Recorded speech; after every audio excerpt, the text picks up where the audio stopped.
Every Sunday, so many people make a decision to come to Mass. And I'd like to maybe pose the question to you today.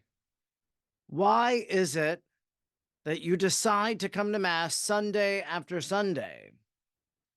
You have to carve it into your schedule. If you have lots of things going on, you have to search out Mass times. If you're traveling, why do you go to Sunday Mass?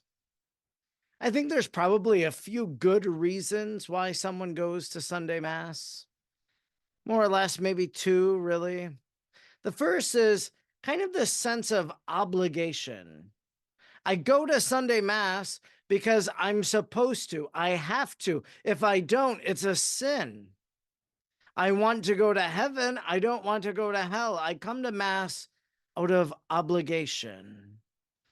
God told Moses, keep holy the Sabbath. And so our worship on Sunday is a way that you and I keep the Sunday Sabbath holy.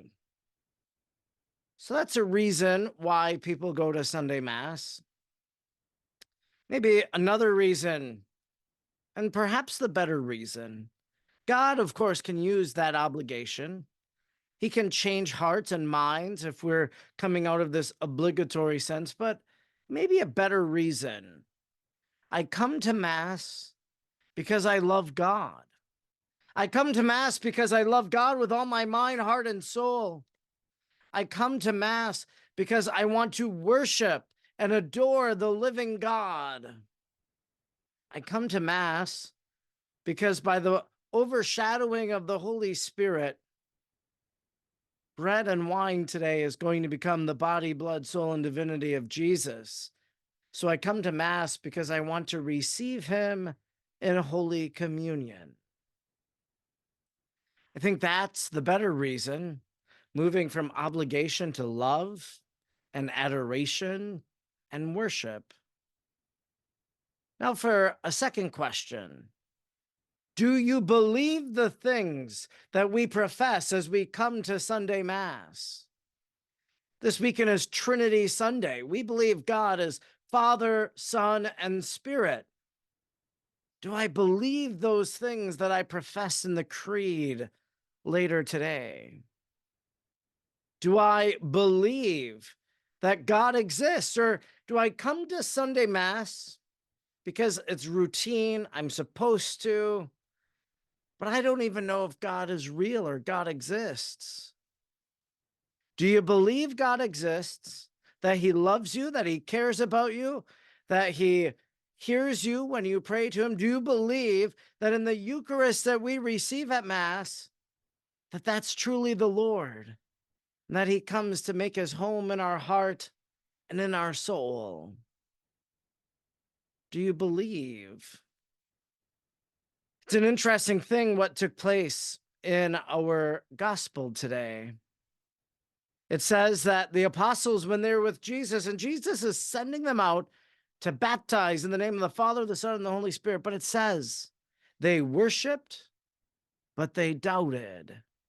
So even these apostles that Jesus called, these apostles who were eyewitnesses to the blind seeing, to the lame getting up and walking, to fish and loaves of bread being multiplied to feed thousands of people, to water jars being filled with wine, or being filled with water being turned into wine. They saw all of these miraculous things, but yet there they are that day, worshiping on the mountain and doubting.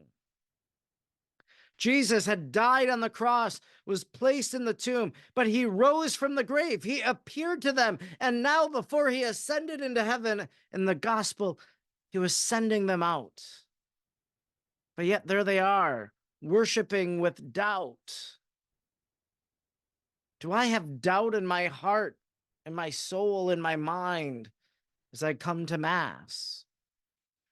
An interesting thing that it was said in our first reading today, it said that know and fix in your heart these things.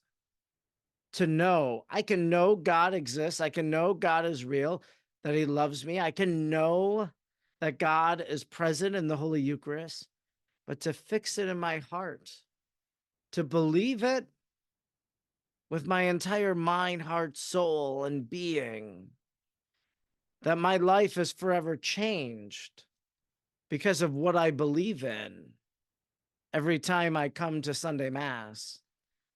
I think it's a good time for us this weekend, Trinity Sunday, that we ask the Lord to remove from our heart, to remove from our minds, to remove from our souls any doubt that we might have, that He would replace that doubt with true faith and belief, so that when we do go to Mass, Sunday after Sunday, we're not worshiping and doubting, but that we're worshiping and loving God with our whole mind, heart, body, and soul.